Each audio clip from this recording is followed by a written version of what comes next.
Inimestele on asjad alati tähtsad olnud, sest väärisesemed vääristavad omanikku ja on tunnistuseks tema võimust oma kogukonnas. Niguliste muuseumis uurimegi, kuidas ja miks on keskaegsetel ja varauusaegsetel kunstiteostel kalleid esemeid kujutatud. Maalitud maailm astub seal dialoogi kehastunud asjadega muuseumite kogudest. Seejärel peatume Adamson-Eeriku muuseumis, kus on eksponeeritud sadu väärisesemeid. Arheoloogilise pärandi, Adamson-Eeriku loomingu ja nüüdisaegsete kunstnike unikaalehete kaudu antakse seal ülevaade umbes 10 000 aasta vältel Eestis valmistatud ja kantud ehetest. Niguliste muuseumi näitus Asjade võim toob kokku siis Tallinna Linnamuuseumi ja Eesti Ajaloomuuseumi kogudest pärinevad esemed ja asetab need dialoogi siis Niguliste muuseumi hiliskeskaegsete ja varauusaegsete kunstiteostega. Kunstiteostel on kujutatud väga palju esemeid ja kui me loome siis nii-öelda selliste päris esemete ja maalitud esemete vahel selle dialoogi, et siis see on väga rikastav nii nende esemete kui kunstiteoste mõistmiseks. Esemed ei esine kunstiteostel kunagi juhuslikult. Vahetevahel võib neil olla selline sümboolne tähendus või tuleb nende tähendus hoopis nende tarbimis- ja vahetusväärtuse kaudu. Ja tavaliselt need esemed siis aitavad nii-öelda väljendada siis ka tellijate identiteeti mingil moel. Ja asjadel on hästi suur roll inimeste elus ja surmas ka, eriti keskajal ja varauusajal. Ja seetõttu paljud esemed on tellitud näiteks rikaste inimeste poolt kirikutele või kloostritele. Ja need esemed siis, mis ta telliti, see oli hinge õnnistuse saamiseks, mitte niisama? Absoluutselt. Ja mõnes mõttes selle näituse üks kõige suuremaid eesmärke on näidata ühte väga lihtsat asja. Minu selja taga on 7-haruline põrandalühter, mille tellis Lübeckist 16. sajandi alguses Hans Bauer, kelle testament on meile hästi teada. Ja ta annetas tegelikult oma testamendiga väga paljudele kirikutele nii Tallinnas kui Tallinna lähiümbruses. Ta oli üks rikkamaid mehi 15. sajandi vahetusel. Ja ta pidas silmas ka siis Niguliste kirikut, tellides selle messingist põrandalühtri, mis toona asetses siis peaaltari kõrval, seal pidid päeval ja öösel põlema küünlad. Ja loomulikult mõtles ta oma hingeõnnistuse peale, aga sama võrra mõtles ka tegelikult ta oma ilmaliku mälestuse jäädvustamise peale. Ja vot see esemeline maailm, on ta siis materialiseerunud või maalitud, kätkebki endas seda 2 suurt eesmärki.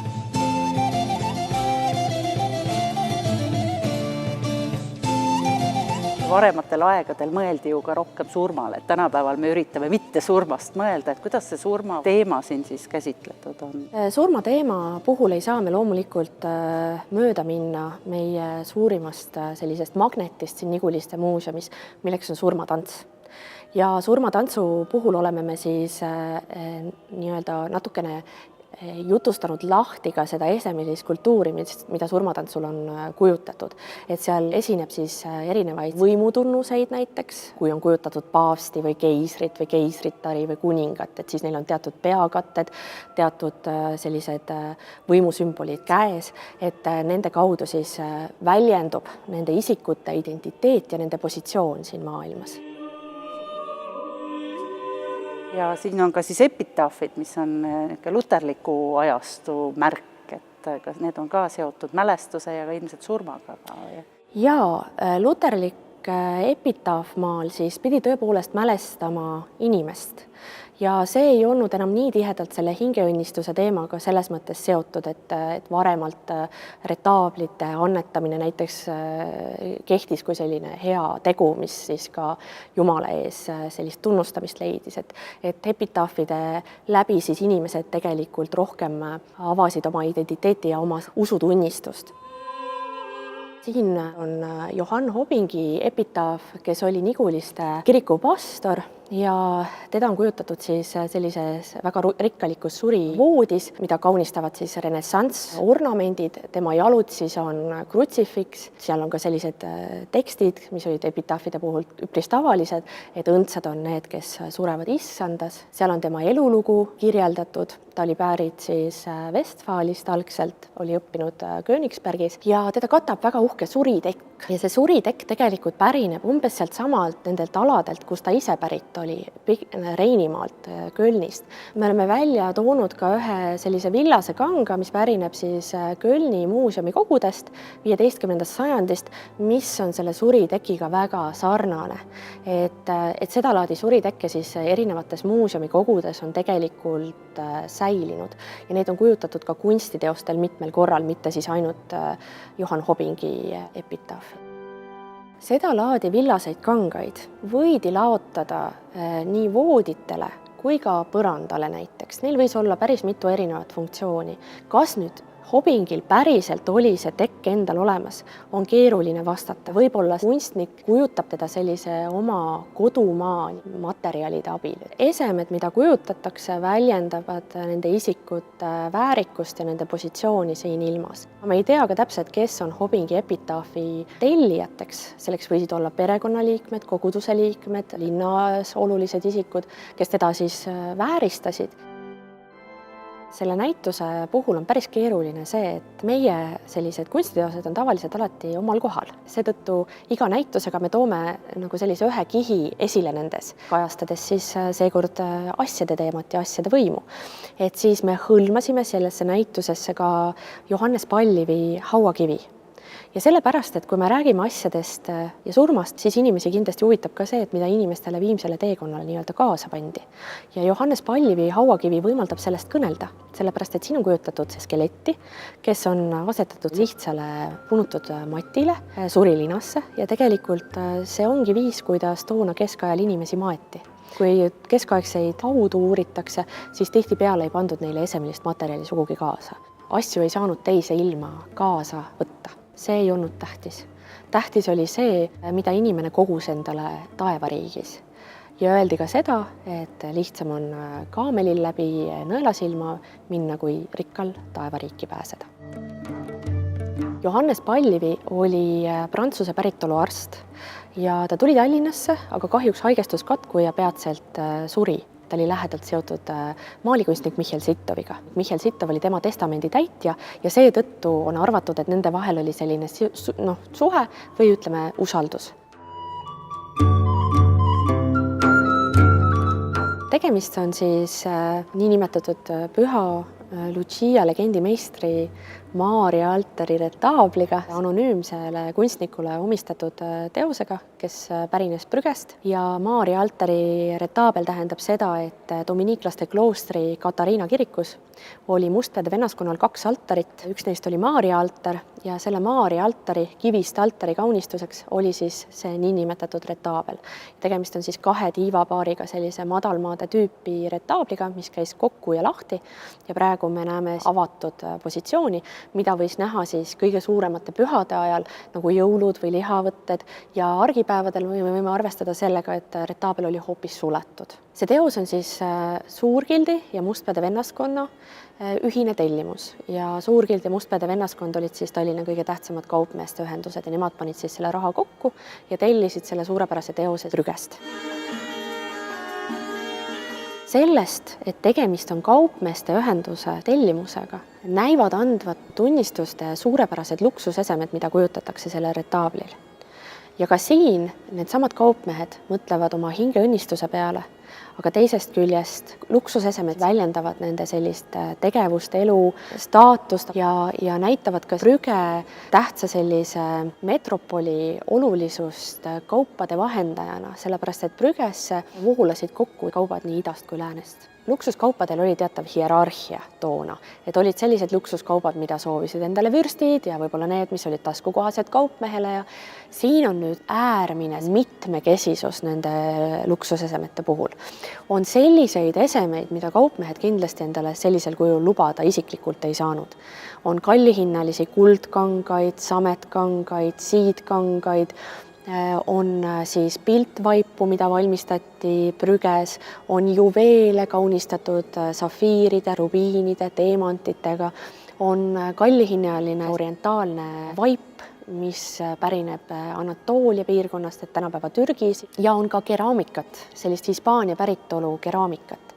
Kuigi madalmaade maalikunstis kujutati väga sageli luksuskaupu, see oli täiesti tavaline, aga selline tiheduse aste on väga märkimisväärne.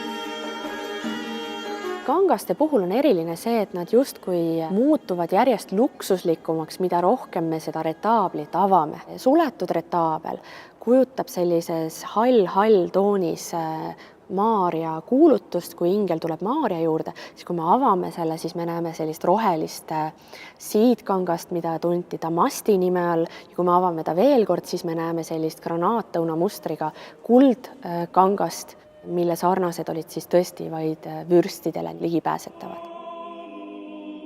Neitsi Maarja ja pühakud, neid kujutati niisuguste uhkete kroonide ja juveelidega. Näiteks on siin retaablil kujutatud pühakuid, kes olid Mustpeade vennaskonna ja Suurgildi jaoks olulised. Nende hulgas on ka siis rüütelpühakud, püha Viktor ja püha Jüri. Ja püha Jüri on eriline selle poolest, et teda kaunistab hõbedast või kullatud hõbedast mütsi kaunistus, mis on liiljakujuline. Ja ta on kaunistatud teemantite ja pärlitega ja sulega. Liilja oli Neitsi Maarja sümbol ja Neitsi Maarjat on kujutatud kõige kesksemal kohal ja temast paremat kätt ehk siis hierarhiliselt kõige tähtsamal kohal on seesama püha Jüri. See on justkui selline rüütellik pühendumus Neitsi Maarjale kui daamile, aga samal ajal see püha Jüri on ka Neitsi Maarja enda kaitse all. Kahtlemata see juveel, mis teda kaunistab, ei ole juhuslik.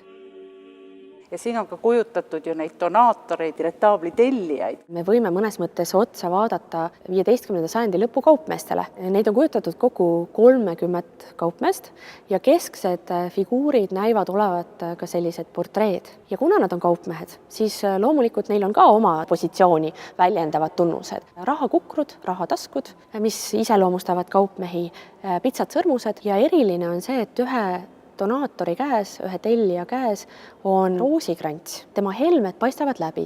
Me ei tea, kas tegemist on mägikristalliga või tegemist on merevaiguga. Merevaigust palvehelmeste juures on eriline see, et seda saati roosikrantse valmistati prüges ja valmistati ka Lübeckis näiteks. Ja siis on võimalik, et see prügekunstnik, kes on selle teose loonud, kujutabki seda roosikrantsi donaatori sõrmede vahel põhjusega. Ja loomulikult me teame, et merevaik on materjal, mis tuleb siit kandist. Ja toona siis kaubitses sellega Saksa ordu Königsbergis. Toormaterjal läks prügesse ja seal valmistati see teos. Nii et 2 piirkonda saavad selles roosikrantsis nii-öelda kokku. Siin on nüüd konkreetselt selle roosikrantsi, ühe pitsatsõrmuse ja rahakukru kaudu loodud see sild siis Maarja altari retaabliga, kus kaupmeestel on kujutatud seda laadi esemeid. Kuna Maarja altari retaablil on kujutatud ka Hispaania pärast keraamikat, siis me soovisime siia näitusele tuua mõne objekti, mis seostuks sellega. Tegemist on apteekri nõuga. See tähendab, et selles võidi hoida ürte, salve, midagi sellist. Sinna peale on kirjutatud anvra, mida on defineeritud kui merevaiku. Vahel juhtub nii, et kui teha näitust, siis tuleb väga huvitavat tagasisidet.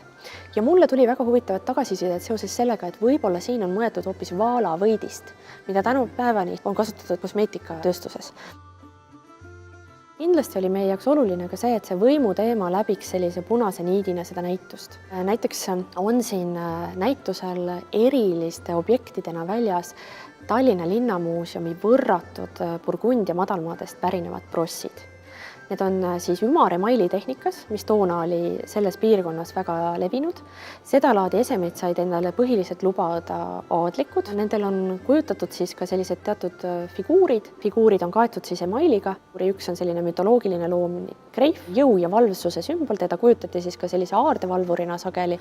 Ja teine on orientaalne sõjamees. Toona 1453. aastal türklased vallutavad Konstantinoopoli ja ristisõja ideed on väga esiplaanil.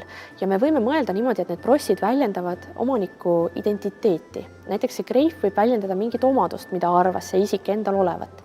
Teine võimalus, et see orientaalne sõjamees on justkui lubadus minnes ristisõtta, et seda võib väga mitmeti interpreteerida. Brosside juurde kuuluvad sellised suurepärased õrnad ripatsid, mis tilisevad siis, kui see isik läheneb. ja see annab sellest võimupositsioonist juba kaugelt ette teada, et see isik läheneb ja siis on kõik valmis, eks ole, võtavad oma poosid sisse ja vastavalt sellele, et mõtlevad, et kuidas nad käituvad järgmiseks hetkeks ja nii edasi.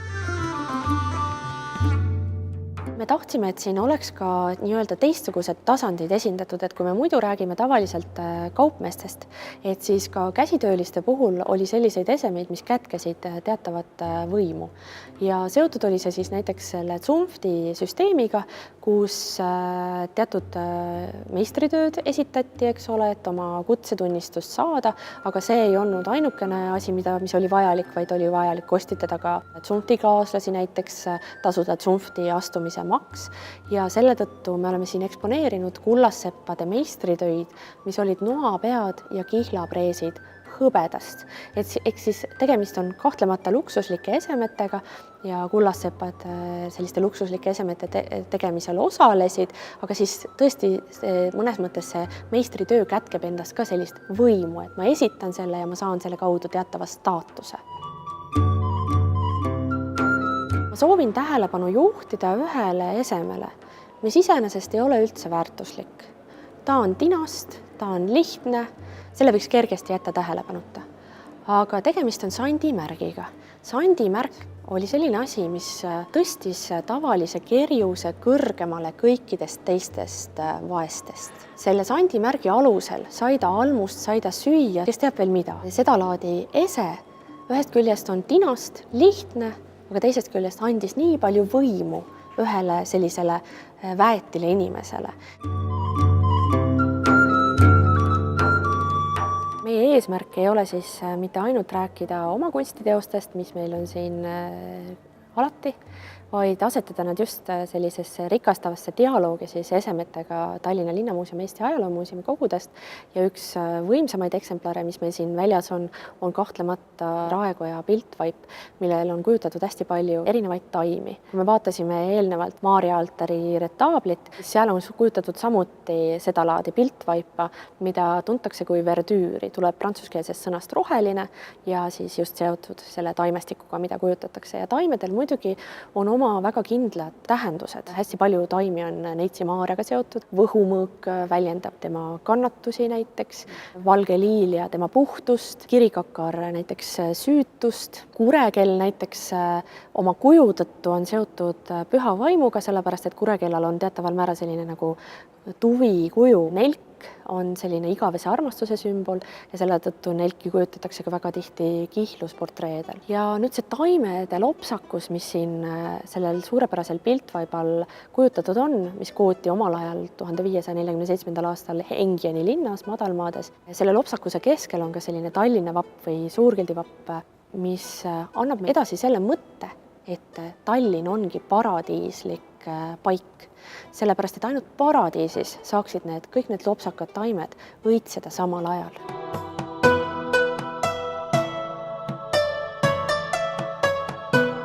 Lahkume 15. ja 16. sajandi ilumeelest võrsunud luksusesemete juurest ja võtame luubi alla ehted, millest vanimad on pärit kiviajast ja uuemad on päris kaasaegsed. Adamson-Erika muuseum sai 35-aastaseks ja oli väga suur tahtmine teha midagi täiesti erilist. Sest Adamson-Erika on üsna eriline kunstnik ja tal on mitmekülgne looming ja leida midagi sellist, mis kõnetaks praegu ja võib-olla ka tulevikus. Ja kuna meil oli päris juba varasematest aegadest tore koostöö olnud 2011 aastast Tallinna Ülikooli arheoloogiakogu ja Ülle Tamlaga, siis rääkisin talle sellest mõttest, et teeks nii, et vaataks Adamson-Erikust ajas tagasi ja et siis mina leian neid variante veel, et tänapäeva kunstnikud ja ajas edasi. Ja teeks nagu nii vägevalt, kui saame, kas 5 või 6 000, mis sa arvad? Küsisin temal. Ta ütles, et no, kui selline projekt, siis teeme ikka 10 000. Ja niimoodi see õnneks siis ka kujunes välja. Eesti kõige vanem kiviaja asula on Pärnu jõe ääres Pulli, mis on ümmarguselt 10 000 aastat vana. Pulli asulast ongi meil Eesti kõige vanimad ehted. Sellel ajal need elanikud, kes seal Pullis siis olid kütid ja kalastajad, nemad ei osanudki veel puurida. Vähemalt ei osanud nad puurida nii peenikest auku, mida oleks vaja siis põdralõikehammastele teha. et neid kaelas kanda, aga nad sellegipoolest on neid kandnud ja tulnud välja siis sellise nipiga, et teinud sinna juure poole ühe sälgu sisse. Ja mina kujutan ette, et see võis olla siis midagi niisugust, et võeti kas siis loomanahast riba või oli see mingi taimedest kokku keeratud nöör ja siis tehti sinna sisse niinimetatud seasõrad ja tõmmati need hambad siis ükshaaval. Köideti kokku. Köideti kokku, aga igal juhul olid nad siis ehteks. Ja see ehe siin konkreetselt siis on leitud Tammulast, ka kiviaja asulast, aga võrreldes Pulliga siis oluliselt nooremast kiviaja asulast. Ja see nüüd on olnud üheks aardeks või peitleiuks. Aga miks nüüd merevaik nii tähtis on? No kõigepealt merevaik toodi kaugelt ja need on ilmselt siis toodud kas tänapäeva Leedu alalt või Preisimaalt kusagilt. Need on üks ilus suur kolmnurkne tükikene, mis on lihvitud, mis näitab ka nende inimeste tehnoloogilisi oskusi. Me muidugi ei tea, mida kiviaja inimene arvas merevaigu kohta. Aga küll teame seda, et hilisematel aegadel on ju merevaiku peetud üheks selliseks materjaliks, millel on ka tervistav toime. Metallid ilmuvad meile siia pronksi ajal.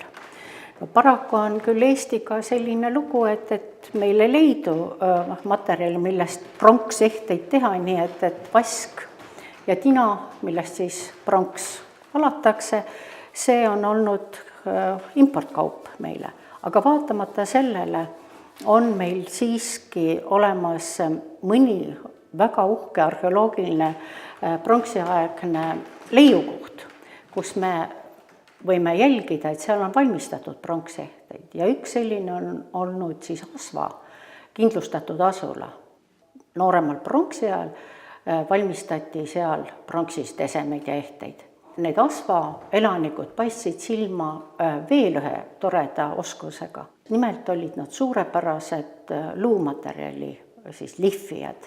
Tegelikult need luunõelad on olnud säravvalged. Kui me vaatame oma arheoloogilist materjali, siis me näeme, et tegelikult rauast on tõepoolest ehteid valmistatud. Ja need on siis meie ajaarvamise päris alguses ja on tehtud käevõrusid, aga ka rinnanõelu.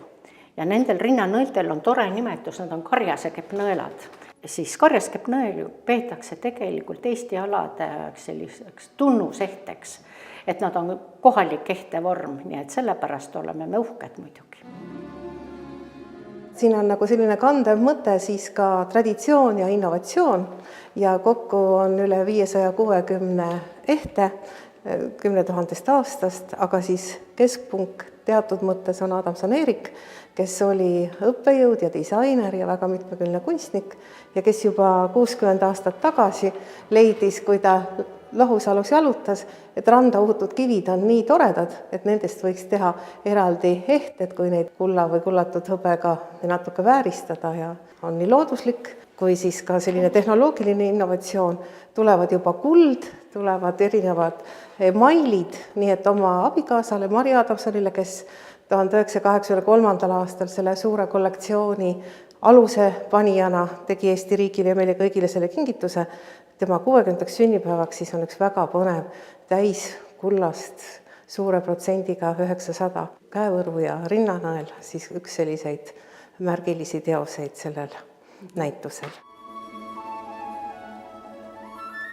Varasematel perioodidel me sõlgi ei näe ja see on nüüd otseselt siis Rooma rauaajaga ehk meie ajaarvamise esimeste sajanditega seotud ehteliik, mis ilmub. Me ei tea ühtegi sellist ehet, mis oleks otse Roomast meile tulnud. Küll aga ollakse veendunud, et need on jõudnud meieni Rooma provintsidest.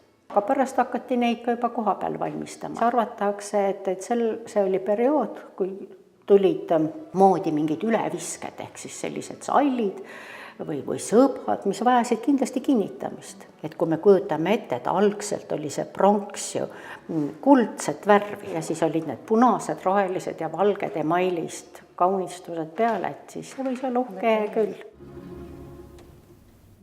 Ja siis muidugi hoburaudsõled.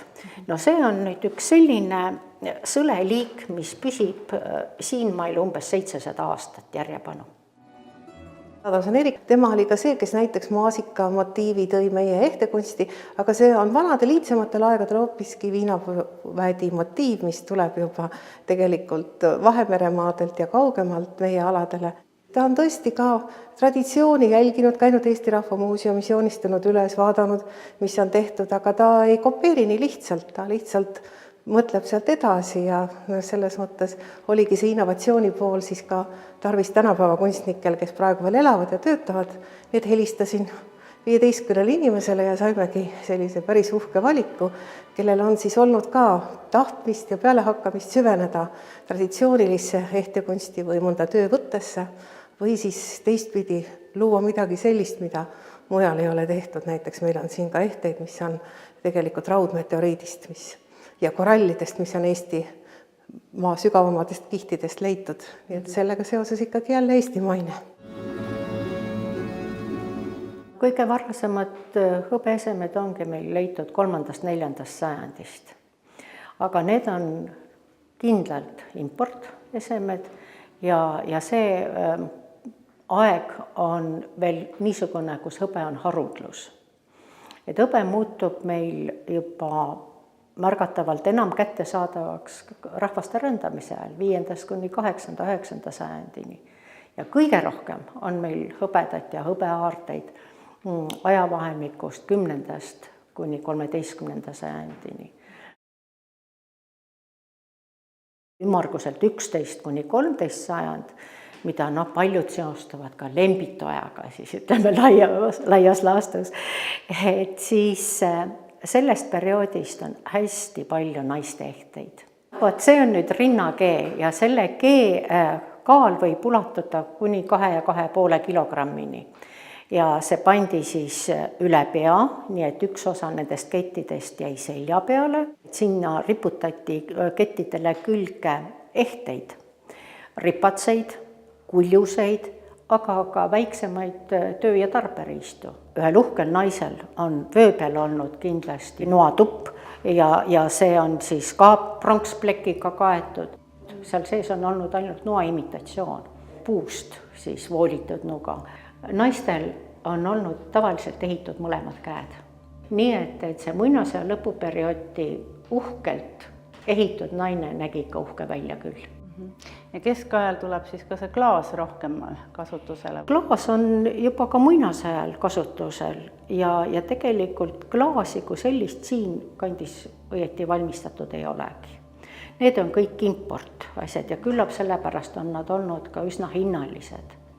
Et eriti kui me vaatame juba uusajal, kus ilmuvad ka mägikristallist helmed, et need on kindlasti olnud ikkagi varandus kui selline. Ja kulda oli ka suhteliselt vähe? Kulda oli väga vähe. Kullast tehete leiud on harudlused. Ja siis me rääkisime varem hoburaudsõlgedest, et hoburaudsõled on edasi ühed armastatuma tehted. Siin on siis näha niisuguseid ehteid, mida tõesti saab kanda ja niisuguseid ehteid, mis on pigem kui kunstilised väljendused. Just ka seda, et siin mitmel on isegi oma lõputöid ja mingid sellised ehted, mis on nende kogus hoitud kui väga väärtuslikku osa tema isikukunstiku tee nagu erinevatelt verstapostidel, aga praegu ta on selline küllalt unikaalne komplekt.